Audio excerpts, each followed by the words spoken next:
পাচ্ছেন আমাদের এখানে যে বাচ্চাগুলো রয়েছে এগুলো মূলত টাইগার মুরগির বাচ্চা। আর কিছু বাচ্চা এখানে রয়েছে যে মিশরীয় ফার্মি যে মুরগিগুলো সেগুলো আছে, 10 থেকে 12টার মতো এখানে বাচ্চা আছে মিশরীয় ফার্মি।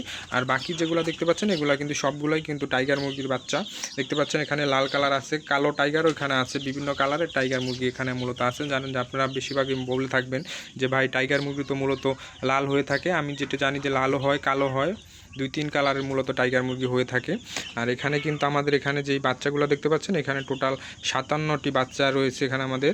আর এই বাচ্চাগুলো কিন্তু আমাদের নিজস্ব ইনকিউবেটরের মাধ্যমে মূলত আমরা ফুটিয়েছি। যদি আপনাদেরকে ইনকিউবেটর মেশিনটা দেখাই, সেটি হলো আমরা একটা ম্যানুয়াল ইনকিউবেটর মেশিন আছে আমাদের বাসায়, সেই ইনকিউবেটরের মাধ্যমে কিন্তু আমরা মূলত এই বাচ্চাগুলো ফুটিয়েছি।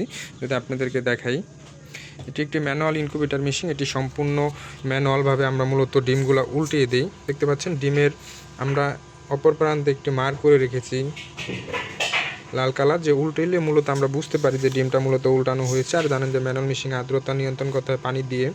আর যেই ডিমগুলো দেখতে পাচ্ছেন এগুলো মূলত চীন হাঁসের ডিম আমরা মূলত বসিয়ে দিয়েছি। এর আগেও কিন্তু আমরা চীন হাঁসের বাচ্চা মেশিন থেকে ফুটিয়েছি। আর এখানে কিন্তু আপনারা, এটি কিন্তু একটি 100 ডিমের একটি ইনকিউবেটর মেশিন। আপনারা যদি এরকম একটি ট্রে মূলত ব্যবহার করেন তাহলে আপনারা 50টি ডিম এই ট্রের উপরে বসাতে পারবেন। টোটাল 150 ডিমের একটি ইনকিউবেটর আপনাদের হয়ে যাবে। আর আপনাদের যদি কারো এরকম ইনকিউবেটর মেশিন প্রয়োজন হয় তাহলে অবশ্যই স্ক্রিনে দেওয়া নাম্বারে যোগাযোগ করবেন। জানেন যে আমি দীর্ঘদিন ধরে অটো ম্যানুয়াল ইনকিউবেটর মেশিন তৈরি করি। আপনাদের যদি কারো এরকম ইনকিউবেটর মেশিন প্রয়োজন হয় তাহলে অবশ্যই স্ক্রিনে দেওয়া নাম্বারে যোগাযোগ করবেন। আর এই বাচ্চা সম্পর্কে যদি আপনাদেরকে আরেকটা জিনিস বলি, সেটা হলো এই বাচ্চাটির মূলত বয়স হয়েছে আজকে 6 থেকে 7 দিন, মানে 7 দিন হয়েছে মূলত।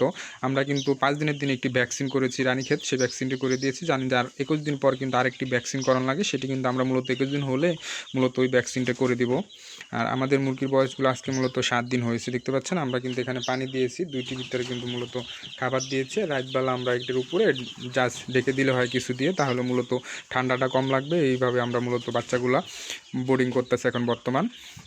আমাদের ইচ্ছা আছে যে আমরা 6 থেকে 7 দিন আরও বোর্ডিং করব, মানে অ্যাকচুয়ালি 7 দিন হয়েছে, আরও 7 দিন বোর্ডিং করব, 10 থেকে 12 দিন আরও মূলত বোর্ডিং করব। তারপর আমাদের যে ঘর উঠিয়েছি এটি পালানোর জন্য, সেটির ভিতরে আমরা কিন্তু মূলত বাচ্চাগুলো নিয়ে যাব। যদি আপনাদেরকে আমরা ঘরটা দেখাই, যে আমরা 2 তলা বিশিষ্ট একটি ঘর তৈরি করেছি মুরগির জন্য।